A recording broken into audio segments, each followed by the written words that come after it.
एक बार फिर से हम हाजिर हैं न्यूज़ स्केप की अगली कड़ी के साथ। हम खास फीचर कर रहे हैं लैंडस्केप चंडीगढ़ के अंतर्गत। इससे पहले हम आपसे बात कर चुके हैं कि किस तरह से चंडीगढ़ बनना शुरू हुआ, कौन कौन लोग इसमें इन्वॉल्व रहे। आज हम थोड़ा सा ट्रैक चेंज कर रहे हैं और इस बार थोड़ा सा पॉलिटिकल होने जा रहे हैं। आज हम बात करेंगे 1967 के इलेक्शंस की, लोकसभा इलेक्शंस की, जो कि चंडीगढ़ के पहले लोकसभा इलेक्शंस थे। 1966 में चंडीगढ़ यूनियन टेरिटरी बना और उसके साथ ही चंडीगढ़ को लोकसभा का क्षेत्र भी बनाया गया और 1967 में पहला चुनाव हुआ। किस तरह का ये था ये चुनाव, कौन इसमें जीता, कौन इसमें हारा, क्या क्या मुद्दे थे, इन सब पर हम आज बात करने वाले हैं।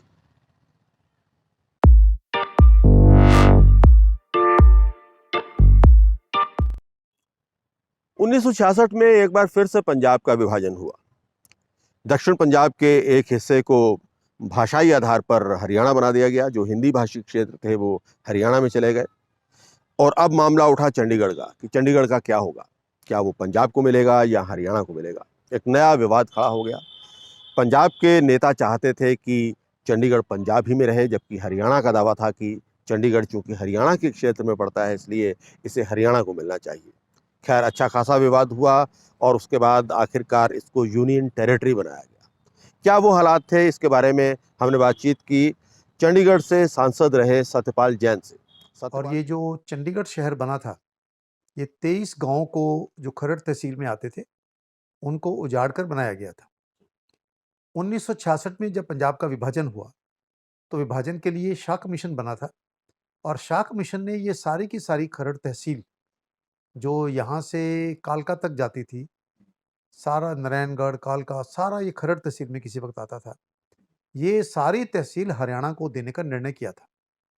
लेकिन उस समय के जो पंजाब के कांग्रेस के नेता थे, उन्होंने इसके विरोध में जाके तब की प्रधानमंत्री श्रीमती इंदिरा गांधी पर दबाव डाला और दबाव डालकर कहा कि अगर चंडीगढ़ पंजाब के विभाजन के बाद पंजाब से बाहर चला गया, तो हमें पंजाब में दिक्कत आएगी, परेशानी आएगी।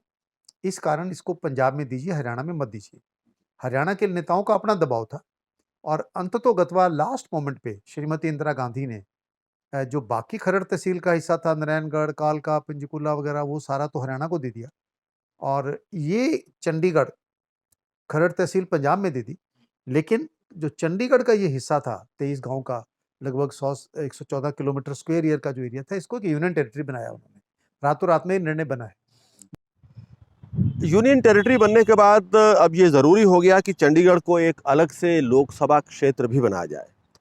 तो चंडीगढ़ लोकसभा क्षेत्र बना और 1967 में जो चुनाव हुए उस समय यहाँ से जनसंघ के उम्मीदवार श्रीचंद गोयल ने जीत हासिल की। 1967 के जो चुनाव थे वो काफ़ी हद तक भारत की राजनीति में एक महत्वपूर्ण चुनाव कहे जा सकते हैं। पहली बार ऐसा हुआ कि कांग्रेस, जो कि अब तक पूरी की पूरी राजनीति को देश की डोमिनेट करती आई थी, उसको चुनौती मिली। जनसंघ ने राष्ट्रीय स्तर पर भी अच्छा प्रदर्शन किया। उसको कुल 35 सीट्स हासिल हुई और उन 35 सीट्स में से एक चंडीगढ़ की भी थी। क्या वो हालात थे, किन हालातों में वो चुनाव लड़ा गया, एक बार फिर से बात करते हैं सत्यपाल जैन के साथ। तो उस समय चंडीगढ़ को एक लोकसभा क्षेत्र बनाया गया। पहले ये खरड़ तहसील का ही विधानसभा में पार्ट होता था 1962 तक। तो 67 में जब ये बनी, तो विधानसभा तो थी नहीं और ये फिर लोकसभा का क्षेत्र बना और उस चुनाव में चंडीगढ़ से जनसंघ के बाबू श्रीचंद गोयल चुनाव जीते थे। मैं बहुत छोटा था, कभी-कभी आना होता था, ज़रा 22 सेक्टर नेहरू पार्क में जनसभाएँ हुआ करती थी और उस समय जो माहौल था, इस सारे देश में ही कांग्रेस के खिलाफ बन रहा था। आपको याद होगा 1967 में पंजाब में भी कांग्रेस को बहुमत प्राप्त नहीं हुआ था, हरियाणा में भी नहीं हुआ था और चंडीगढ़ की सीट भी जनसंघ ने जीती थी।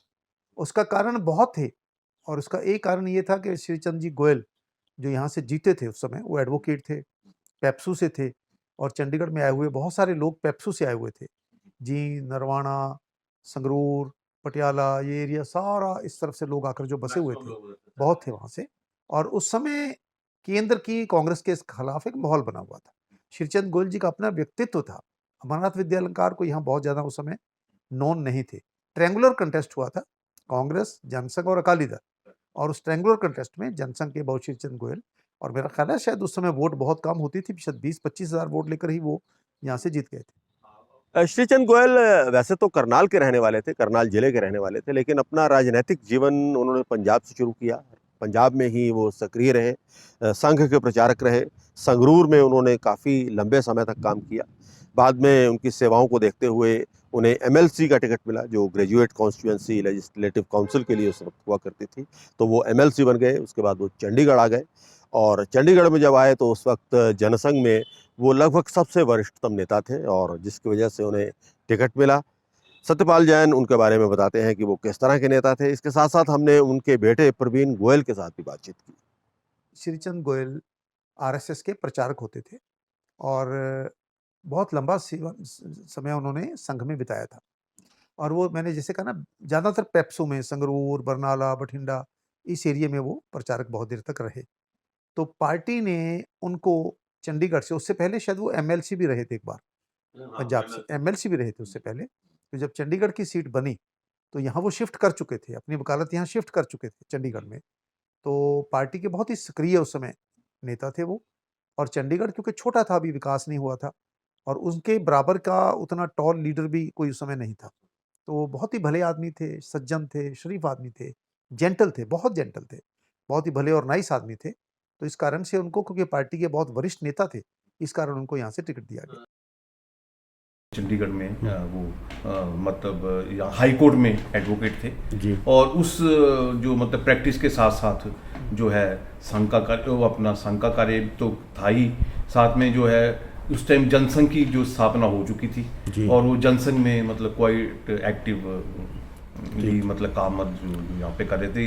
चंडीगढ़ में भी जो जनसंघ का यूनिट है, अच्छा। मतलब उनके द्वारा ही स्थापित हुआ। किसी विशेष नेता का योगदान रहा हो, किसी विशेष नेता के नजदीक उनका ज़्यादा जो अपने कार्य, एक तो अटल जी के साथ बहुत ज़्यादा उनका कार्य था और एक एडवाणी जी के साथ, क्योंकि उनके नेशनल लेवल पे भी उनके साथ ही था। और उनका भी यहाँ पे एक अपने कृष्णलाल शर्मा जी होते थे जी। जो बाद में अपने दिल्ली से एमपी भी बने थे। 1967 का लोकसभा चुनाव जनसंघ के लिए बेहद महत्वपूर्ण रहा। यही वो चुनाव था जहां से अपनी सियासी ज़मीन को पुख्ता करना शुरू किया था जनसंघ ने। चंडीगढ़ में भी उस वक्त राष्ट्रीय मुद्दे काफ़ी अहम थे। राष्ट्रीय स्तर पर कांग्रेस की लोकप्रियता कम हो रही थी। उस वक्त हमारी इकोनॉमिक ग्रोथ जो थी वो काफ़ी ढीली थी। महंगाई से लोग जूझ रहे थे, और 2 लड़ाइयाँ देश लड़ चुका था, और इन स्थितियों में कांग्रेस की लोकप्रियता कम हो रही थी। चंडीगढ़ में भी उस वक्त कई तरह के मुद्दे थे। अगर हम उन्हें स्थानीय मुद्दे कहें तो सबसे बड़ा मुद्दा ये था कि यूनियन टेरिटरी चंडीगढ़ का भविष्य क्या रहने वाला है। इसको लेकर काफ़ी आशंकाएं लोगों के मन में थी, और ऐसे में लोग चाहते थे कि वो कोई सशक्त नेता अपने लिए चुने। ऐसा उस समय बेसिकली, क्योंकि चंडीगढ़ अभी डिमार्केट हुआ ही था, यूटी बना ही था। तो उस समय सबसे बड़ा तो ये था कि इसका फ्यूचर क्या होगा, इसका विकास कैसे होगा, शहर में आगे इसका क्या फ्यूचर है। सडनली अचानक ये यूटी बन गया था। कर्मचारियों के डिवीज़न का इशू था। जो लोग पंजाब में थे, हरियाणा में थे, उनमें से बहुत सारों ने यूटी के लिए ऑफ़र किया आने के लिए, डेपुटेशन पे थे। फिर जो व्यापारी थे यहाँ, उनको लगा कि हम सडनली पंजाब से और हरियाणा की विभाजन के बाद हम केंद्र के अंदर आ गए हैं, तो हमारी वहाँ सुनवाई होगी, नहीं होगी। हमको ऐसा एमपी चाहिए जो दिल्ली में हमारी आवाज़ को बुलंद कर सके। कर्मचारियों को भी अनिश्चितता का माहौल नज़र आ रहा था। तो ऐसे चक्कर में आके उनको ये महसूस हुआ कि भी नहीं, लोगों को लगा कि नहीं, बहुत श्रीचंद गोयल पढ़े लिखे हैं, भले आदमी हैं, शरीफ हैं, जेंटल हैं। और अब हम आपको ये भी बता दें कि जिस जगह हम एंकर्स इस वक्त रिकॉर्ड कर रहे हैं, इसका भी चंडीगढ़ के चुनावों के साथ, खास तौर पर चंडीगढ़ का जो 1967 का चुनाव था लोकसभा का, उसके साथ काफ़ी बड़ा नाता रहा है। इस वक्त हम नेहरू पार्क में हैं, ये सेक्टर 22 में है। आप लोगों ने नेहरू पार्क अक्सर विज़िट किया होगा। अब तो ये बहुत शानदार गार्डन बन गया है, चारों तरफ हरियाली ही हरियाली नज़र आती है।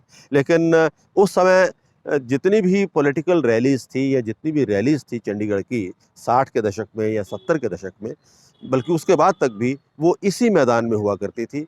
ठीक मेरे पीछे इधर जगह थी, हालांकि बाद में वहाँ पर पक्की स्टेज बना दी गई थी, लेकिन पहले पक्का मंच भी नहीं था।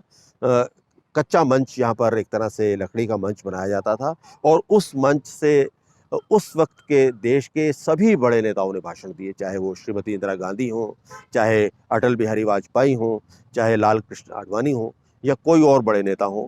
इसी मैदान में उस वक्त भाषण हुआ करते थे। उस समय जो नेहरू पार्क है, जो आज बिल्कुल ही बदल गया है, वो जनसभाओं का सबसे बड़ा अड्डा होता था। सबसे बड़ा अड्डा होता था वो। वहीं पर सबकी जनसभाएँ होती थी। वहाँ मंच लगता था, तब तो मंच भी नहीं था, अब तो वहाँ पूरी पार्क बन गई है। तो वहाँ जनसभाएँ होती थी।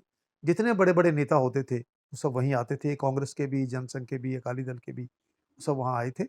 उन दिनों ये मोबाइल नहीं होते थे, एसएमएस नहीं होते थे, व्हाट्सएप नहीं होते थे, तो हैंडबिल छपता था, उस पे कैंडिडेट का फ़ोटो, उनको वोट दीजिए, हिंदी में, पंजाबी में, भाषाओं में होते थे। तो जनसभाएँ मुख्य तौर पर वहाँ होती थी। फिर जो सरकारी कर्मचारी हैं, जहाँ सेक्रेटेरिएट है, उसके सामने कोई लंच आवर में या उसमें जनसभा होती थी और हैंडबिल वगैरह बाँटते थे, डोर टू डोर जाते थे। वो ज़्यादा उस समय दौर उनका होता था। न्यूज़स्केप की इस खास पेशकश लैंडस्केप चंडीगढ़ में आज बस इतना ही। इसी तरह की एक नई कहानी के साथ एक बार फिर आपके सामने हाजिर होंगे। इस बीच एक बार फिर से हम आपसे गुजारिश करेंगे कि आप हमारे चैनल को सब्सक्राइब करिए, शेयर करिए और बेल आइकन ज़रूर दबाइए ताकि आपको नोटिफिकेशंस मिलते रहें। धन्यवाद।